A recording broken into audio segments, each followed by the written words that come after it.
Oi, gente! Nessa aula, a gente vai falar sobre serviços e terceirização. Então, a gente já viu em aulas anteriores que a gente pode dividir a economia em alguns setores. Então, a gente dividiu em setores primário, secundário e terciário. E a gente já trabalhou sobre o setor secundário, que são as indústrias. E também a gente já falou sobre o comércio, que faz parte do setor terciário. E agora, na aula de hoje, a gente vai trabalhar então a parte dos serviços, que também faz parte do setor terciário.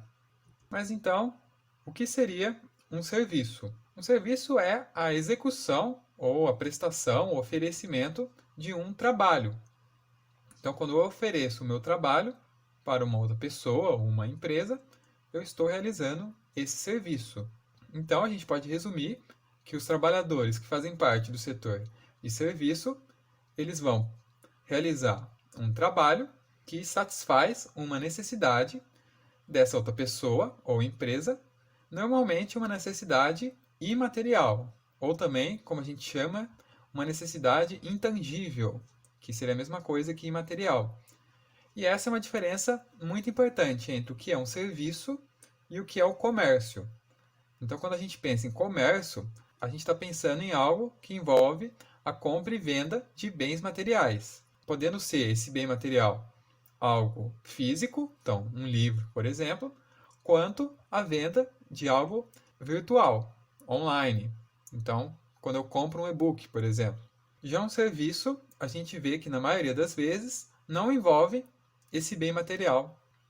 Mas é claro que quando a gente pensa na realidade em si, a gente vê que tanto o comércio quanto o serviço muitas vezes podem acontecer ao mesmo tempo. Então a gente pode pensar, quando a gente vai em uma oficina mecânica, o que acontece? Pode acontecer de ter uma peça quebrada no seu carro e aí você vai ter que trocar. Então é possível que o mecânico venda essa peça para você, então ele vai realizar comércio e ao mesmo tempo ele mesmo vai fazer o serviço da troca. Então ele vai cobrar pela mão de obra dele, que é um serviço. Então a gente vê que na realidade ambos aconteceram ao mesmo tempo nesse exemplo. E mesmo quando eu vou diretamente em uma loja para comprar um produto, muitas vezes eu compro aquele produto porque eu quero um serviço por trás dele. Então, quando eu compro uma televisão, eu posso querer ter acesso aos canais de TV. Esses canais de TV, eles vão ter o quê? Muitas pessoas prestando serviço. Então, eu vou ter um apresentador de jornal que está prestando um serviço para mim. Vão ter atores que estão também prestando um serviço. Mesma coisa no computador. Quando eu compro um computador na loja, então no comércio, eu comprei, mas para todo o funcionamento dos programas nesse computador foi envolvido inúmeros serviços, já que inúmeros profissionais, como programadores, por exemplo, eles tiveram que gastar o seu tempo, o seu serviço, para poder criar esse programa ou fazer a manutenção do programa, consertando erros e coisas do gênero. Ou mesmo, se a gente for pensar, na manutenção do próprio computador. Meu computador pode, em algum momento, quebrar, e aí eu vou levar ele para um serviço de manutenção. Então, esse serviço de manutenção, ele não vai me dar um produto em troca, ele só vai consertar esse meu computador. Por isso que se caracteriza como um serviço. E aqui nesse esquema, a gente vê inúmeros exemplos de serviços. E eu quero que vocês reparem muito bem que nesses exemplos a gente não vê esse comércio.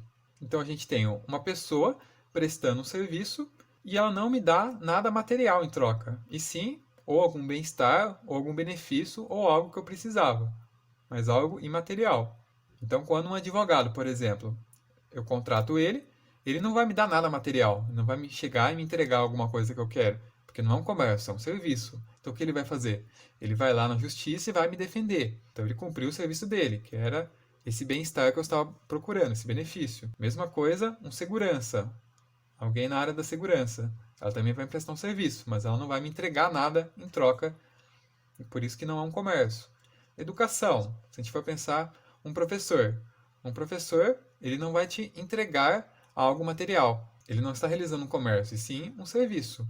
Então, o professor ele está prestando um serviço para você. Assim como vários outros desses exemplos que eu coloquei aqui. Bem, e antes da gente se aprofundar nessa questão do setor terciário e falar um pouco mais dos serviços, é importante a gente entender esse conceito dessa sigla aqui, do PEA, que significa população economicamente ativa.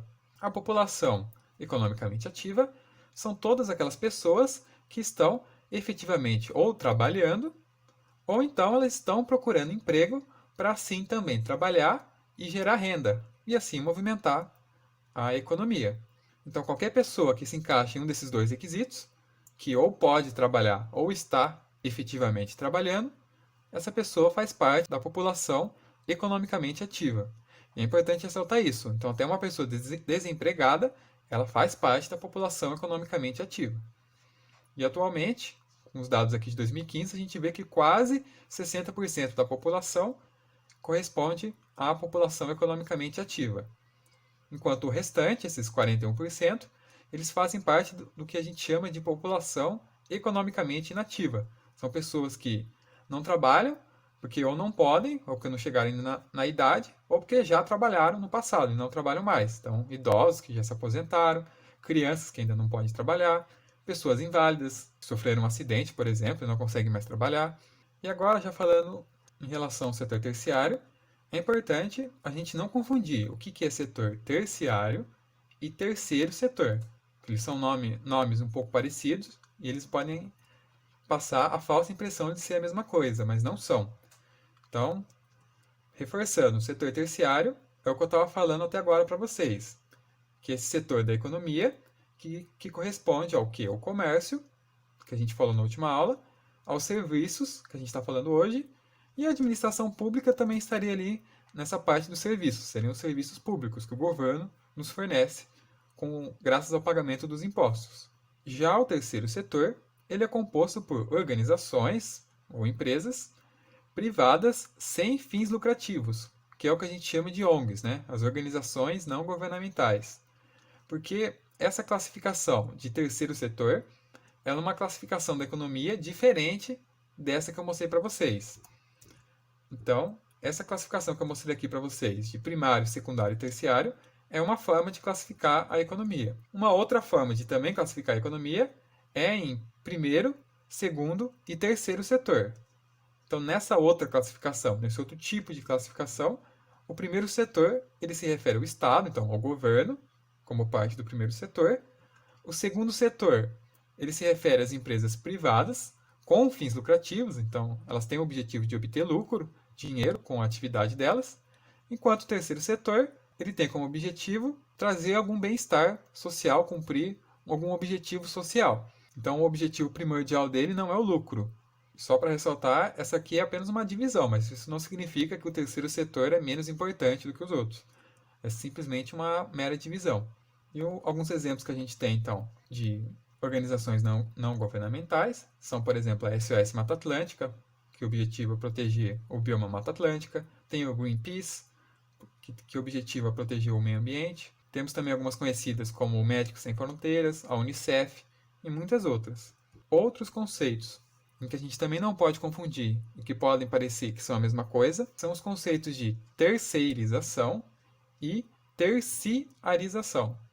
São até um pouco parecidos. Em relação ao primeiro, que é a terceirização, ele é um processo de quando uma empresa contrata uma outra empresa que é especializada em uma determinada área e assim essa empresa ela vai me fornecer algum serviço. E um exemplo claro que a gente vê de terceirização é dentro da Unesp. Então, depois que a gente retornar às aulas presenciais, vocês podem reparar que os profissionais de limpeza, por exemplo, da Unesp, eles são terceirizados. Isso significa o quê? Que eles não são funcionários da Unesp. Eles são funcionários de uma empresa especializada em limpeza. Mas por que então que a Unesp faz isso? Para que vai contratar um profissional de uma empresa privada? Não faria sentido fazer um concurso público para contratar alguém para fazer essa limpeza da faculdade? Então, essa é uma estratégia que muitas empresas estão usando, tanto empresas públicas como a Unesp, quanto empresas privadas, que é essa contratação de empresas terceirizadas. Então, você contrata um profissional terceirizado, que é um profissional que não é vinculado à sua empresa, e sim a uma outra. Então, assim, essa outra empresa que você contratou, que responde por tudo que o seu profissional exigir, por exemplo, de direitos trabalhistas e qualquer outro problema que acontecer, é tudo problema dessa outra empresa, não da minha empresa que contratou. E com essa forma, as empresas que contratam profissionais terceirizados, elas conseguem economizar. E por quê? porque normalmente acaba sendo mais barato, você consegue pagar menos para esse profissional quando você terceiriza, e a gente consegue ver isso mais claramente ainda na Unesp, porque uma empresa pública, normalmente, a gente vê profissionais com salários um pouco maiores. Então, se a gente abrisse um concurso público para um profissional de limpeza, os salários seriam maiores, exigindo maiores custos. Agora, quando você terceiriza, não. A gente foi ver realmente a terceirização é uma forma de diminuir esses direitos do trabalhador, que acaba tendo seu salário reduzido do que se ele fosse contratado diretamente pela empresa em que ele está efetivamente fornecendo aquele serviço. Agora, o outro conceito, que é o terciarização. Então, quando a gente pensa em terciarização, a gente pensa em terciário, terciário. Então, como o próprio nome diz, é o aumento da participação do setor terciário. Então, terciário, terciarização. Quando eu terceirizo, é a terceirização, que é o que eu mostrei antes. Agora é a terciarização. Então, quando um país ou um local ele está sofrendo de terciarização, isso significa que a sua população ela está migrando dos outros setores, do primário e do secundário, para o setor terciário. As pessoas deixam de trabalhar porque são demitidas ou por qualquer outro motivo, deixam de trabalhar no setor primário e secundário e se mudam para o terciário. E assim, tanto a população quanto as riquezas do país elas ficam concentradas nesse setor terciário. Entretanto, em muitos países, a gente acaba vendo um fenômeno em que a gente chama de hipertrofia do setor terciário, que seria o quê? Quando a gente vê um crescimento muito grande, exacerbado do setor terciário, sem um devido planejamento do setor público. Então a gente vê esse crescimento sem controle. Muita gente mudando ao mesmo tempo, sendo demitida ou saindo de indústrias, do ramo da agricultura e indo trabalhar no setor de serviços ou do comércio, que é o terciário. Mas agora vamos entender quais são os principais fatores que levam então a essa terciarização. Então, quais são os fatores que levam ao setor terciário virar o predominante, o principal de uma economia, de um país? Então, o primeiro fator que a gente pode citar é o aumento da demanda de um serviço. A gente pode pensar num exemplo. Quando surgiu o carro. Com o surgimento do carro, houve uma inovação tecnológica. Consequentemente, também houve uma mudança social das pessoas se interessarem em comprar um carro para poder se locomover mais rápido. E esse cenário de mudanças sociais e de inovações tecnológicas provocaram o quê? Um aumento na demanda de alguns serviços, como o serviço de mecânico, por exemplo. Porque, obviamente, como eu vou ter um carro, eu vou precisar de alguém que conserte esse carro para mim. Mesma coisa com o surgimento de computadores. Eu vou precisar de técnicos que saibam consertar esse computador. E além disso, até mesmo nos setores primário e secundário, eles também utilizam muitos serviços. Então, por mais que eles façam parte de outros setores da economia, eles também dependem desse setor terciário por utilizarem muitos serviços. Então, eu coloquei esse exemplo aqui para vocês. Uma indústria montadora de veículos. É claro, eles vão ter muitos trabalhadores ali que fazem parte do setor secundário, realmente. Então, estão ali trabalhando na produção do veículo, mas ao mesmo tempo, nessa própria empresa, nessa fábrica, também vão ser utilizados muitos serviços que fazem parte do setor terciário. Então, vai precisar o quê? De profissionais de limpeza.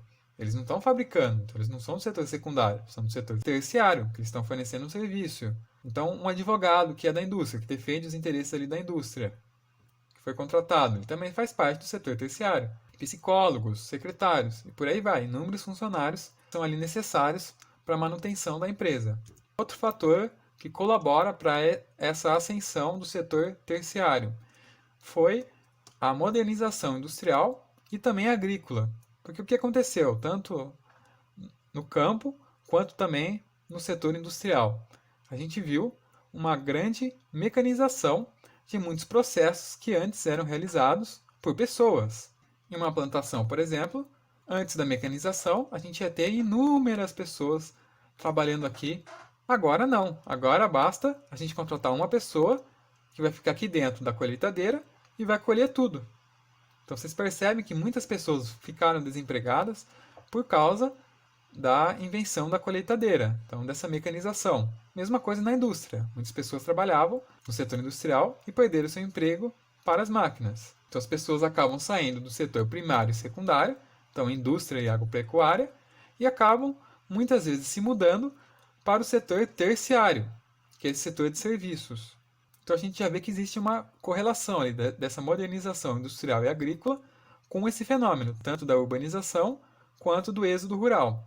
Então a pessoa trabalhava lá no campo, perdeu o seu emprego para a máquina, para a colheitadeira, então vai acontecer o êxodo rural. A pessoa vai sair do campo, vai para a cidade. E isso provoca o quê? Urbanização. A gente vai ter mais pessoas no ambiente urbano, então vai aumentar a urbanização. E essa população urbana vai trabalhar, na maioria das vezes, no setor terciário. Então vai inflar esse setor terciário, essa hipertrofia do setor terciário. E aqui a gente consegue ver em números como que o Brasil está passando por esse processo de terceirização e hipertrofia do setor terciário. Então a gente vê que já no Brasil o setor de serviços é o principal setor que contribui para o PIB. E o PIB é o Produto Interno Bruto. Quando a gente soma todas as riquezas que um país produz durante um determinado período, normalmente um ano, a gente tem esse valor das riquezas. E aqui no Brasil, o setor de serviços é o principal. Só que nesse processo de hipertrofia do terciário, a gente vê que acaba acontecendo um problema muito grande. Porque a maioria dessas pessoas que acabam chegando nas cidades, elas normalmente não têm alguma qualificação que vai garantir um emprego com um alto salário.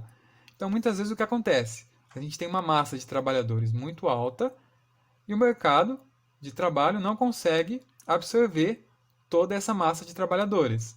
Então, só algumas pessoas vão acabar conseguindo um emprego formal, então um emprego com carteira assinada, enquanto todos os outros vão ter que fazer um trabalho informal. Esse excesso de trabalhadores vai levar muita gente ao que a gente chama de subemprego, ou trabalho informal. E esse tipo de subemprego acaba sendo prejudicial tanto para o trabalhador quanto também para o governo. Porque o que acontece? O trabalhador não vai ter a carteira assinada, então ele não vai ter benefícios de direitos trabalhistas, como férias remunerada, FGTS e várias outras vantagens. Para o governo também é ruim, porque ele não vai conseguir colher imposto, então não vai ter recolhimento de imposto. Por isso que é um problema realmente muito grande, que a gente tem bastante aqui no Brasil.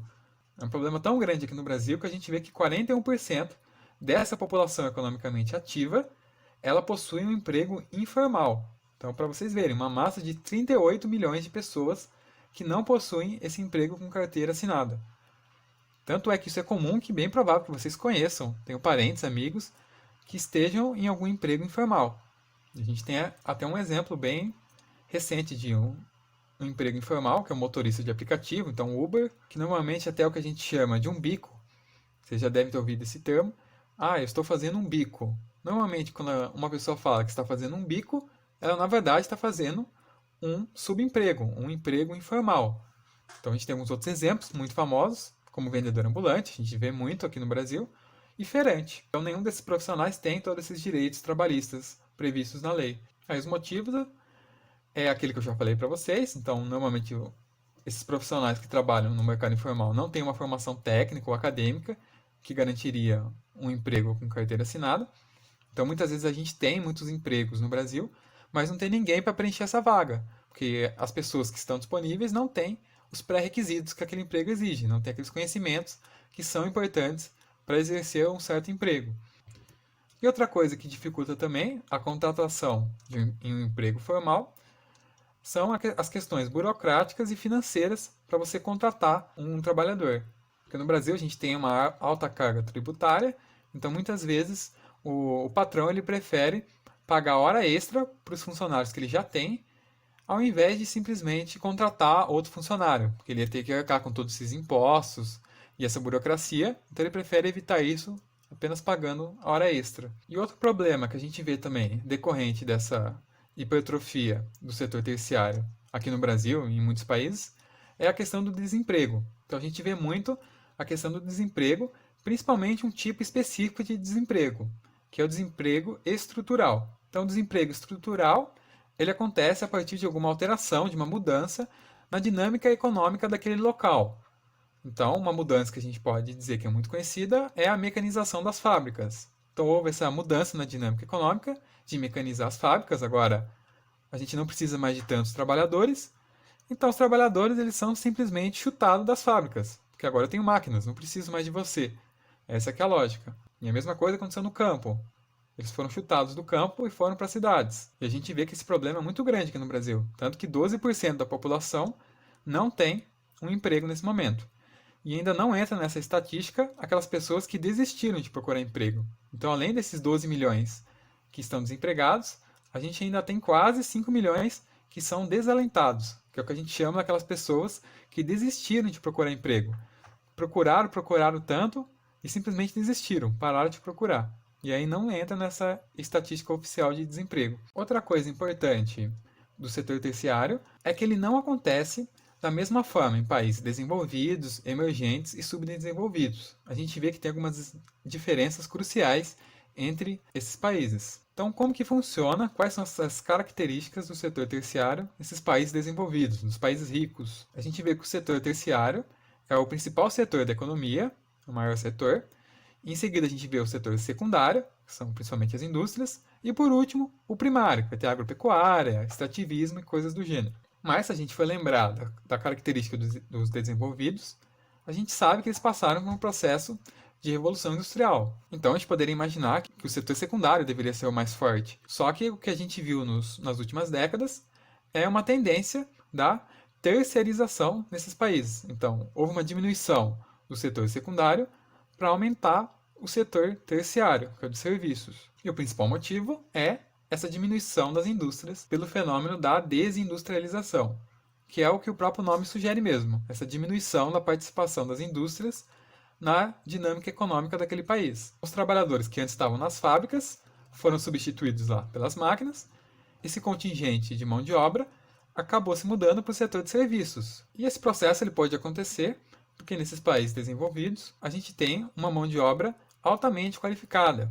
Então a gente percebeu um desenvolvimento da educação nesses países nas últimas décadas, de forma a permitir com que houvessem muitos profissionais qualificados, então ali com uma formação técnica ou acadêmica, para poder exercer empregos no setor de serviços. O que a gente vê na economia mundial é que nesses países desenvolvidos a gente tem essa tendência de, no país desenvolvido, como os Estados Unidos, por exemplo, a gente tem muitas pessoas trabalhando no setor de serviços, criando ou pesquisando ou realizando inovações tecnológicas de algum certo produto. A gente vê que esse produto ele é criado no país desenvolvido, como os Estados Unidos, mas a sua fabricação ela é feita em países periféricos, em países subdesenvolvidos ou emergentes. Voltando naquele exemplo do celular, normalmente a gente tem o quê?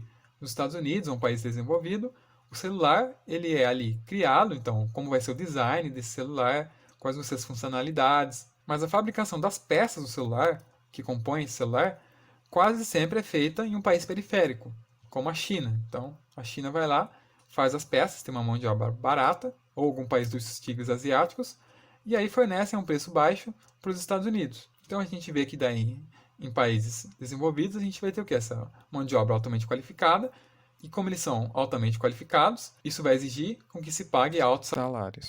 E normalmente elas vão estar presentes em um emprego formal, ali com carteira assinada.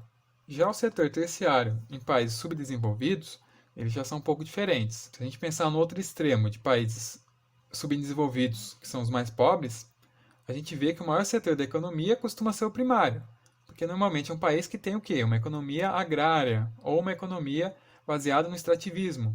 Então a população planta aquilo que come ou extrai o que precisa da natureza. Então tanto o setor secundário das fábricas quanto o terciário dos serviços são muito fracos. Então, na maioria das vezes, esses países subdesenvolvidos, eles têm uma grande parcela da sua população caracterizada como uma mão de obra não qualificada. Os profissionais desses países normalmente vão ter baixos salários e a gente vai ver uma grande quantidade de empregos informais. Mas nos países emergentes a gente vê uma dinâmica um pouco diferente.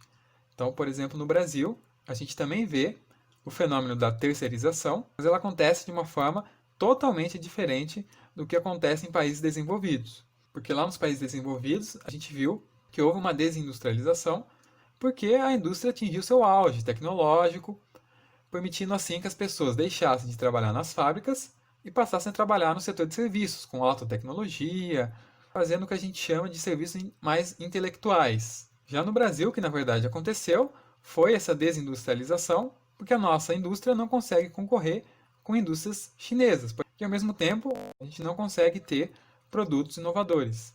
Cheguei a falar um pouco disso também na aula de comércio, vocês podem dar uma olhada lá. Então, em países emergentes, a gente pode ver também terceirização, mas acontecendo de uma forma diferente, como no Brasil. Claro, em alguns outros países emergentes a gente vai ter um setor secundário ainda forte. Então, a China, por exemplo, tem um setor secundário forte. E, ao mesmo tempo, a gente vê que nesses países emergentes, eles têm um grande contingente de profissionais qualificados, que normalmente não tem nos países subdesenvolvidos. Só que eles têm ainda a vantagem deles terem salários bem menores comparados aos países desenvolvidos.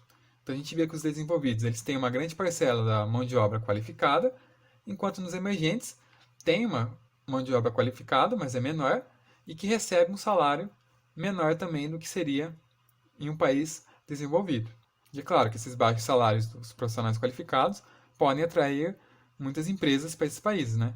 Então é um atrativo para as indústrias. E agora, na última parte da aula, a gente vai falar quais são alguns dos serviços de destaque que contribuem bastante para aquela grande parcela do setor de serviços. Então a gente tem um serviço de destaque que é o mercado imobiliário.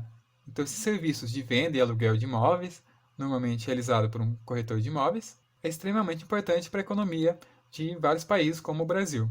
E a maior parte do dinheiro que circula desse mercado vem da renda obtida pelos aluguéis dos imóveis. Então eu coloco minha casa para ser alugada e obtenho uma renda com isso. E esse dinheiro é que ajuda a movimentar a economia desse setor. Outro setor extremamente importante, na maioria dos países do mundo, inclusive no Brasil, é o setor do turismo, tanto que representa 10% do PIB mundial e 8% do PIB do Brasil, Produto Interno Bruto. Só que no Brasil, a gente percebe que a gente tem um grande potencial turístico, até pelas todas as belezas naturais que o Brasil tem, mas a gente ainda tem um grande potencial que não é efetivamente aproveitado. Porque o que a gente vê na prática é que muitos poucos turistas estrangeiros visitam o Brasil. Tanto que a gente recebe por ano a mesma quantidade de turistas no Brasil inteiro que Miami recebe. Então, uma cidade nos Estados Unidos recebe a mesma quantidade de turistas que o Brasil inteiro em um ano. E é claro, os principais motivos que fazem com que a gente tenha esse potencial não totalmente aproveitado é que a gente tem problemas aqui de segurança, então isso acaba manchando a imagem do país no exterior, visto como um país inseguro, com muitos roubos, sequestros. A gente também tem problemas de infraestrutura, então transportes muitas vezes ou tem poucas opções, só transporte rodoviário, ou a gente também tem transporte com um custo muito caro. Tem uma questão geográfica, se a gente for pensar, a gente está distante dos países mais ricos, como os Estados Unidos e a Europa, mas ainda assim isso não é o maior dos problemas, porque se a gente tivesse uma rede de transportes barata, os estrangeiros viriam aqui. E é claro, se eles soubessem de tudo que tem aqui no Brasil, porque esse é um outro problema também. A falta de propaganda no exterior. O Brasil ele não é muito divulgado, a gente não investe muito em propaganda para atrair as pessoas de fora para vir para fazer turismo aqui. Aí aqui nesse mapa a gente consegue ver esse fluxo global, a gente vê que a principal região em que acontece o turismo mundial está ali concentrada, principalmente nos Estados Unidos e nos países da Europa. Mas mesmo estando concentrado aqui nesses países que são desenvolvidos, ainda assim muitos outros países subdesenvolvidos também acabam sendo beneficiados pelo turismo de estrangeiros. Então o próprio Brasil ainda assim é beneficiado, a gente pode pensar no Peru, muitos países asiáticos aqui, como a região de Hong Kong, a Tailândia e muitos outros que acabam tendo uma grande dependência ainda do turismo. E para finalizar, os transportes também são um serviço muito importante, representam ali 4% do PIB do Brasil, geram muitos empregos, porque a gente tem muitos caminhoneiros que fazem esse transporte de carga. Então é uma grande fonte de renda para muitas pessoas esse setor. Maiores detalhes sobre transportes eu dei na aula de transporte para vocês. Se vocês não viram, ainda dêem uma olhada lá. A gente tem o destaque para o modal rodoviário aqui no Brasil, que foi historicamente privilegiado, mas mesmo esse setor sendo tão importante, ainda assim ele é de certa forma negligenciado pelo Estado. Então a gente precisaria de mais investimento do governo brasileiro para poder melhorar as estradas, melhorar rodovias e outros meios de transporte, já que isso beneficiaria tanto os próprios caminhoneiros quanto também outras atividades econômicas. Agora aqui a gente tem alguns exercícios de vestibulares para vocês tentarem. Ó, vamos mudar para o próximo, que a gente tem o segundo exercício. Esse aqui é um exercício descritivo. E por último, mais um exercício de teste aí para vocês tentarem. Certo, gente? Então, como eu sempre digo, qualquer dúvidas, podem entrar em contato comigo, WhatsApp, Facebook, estou sempre à disposição aí. Beleza? Valeu, gente, e até semana que vem.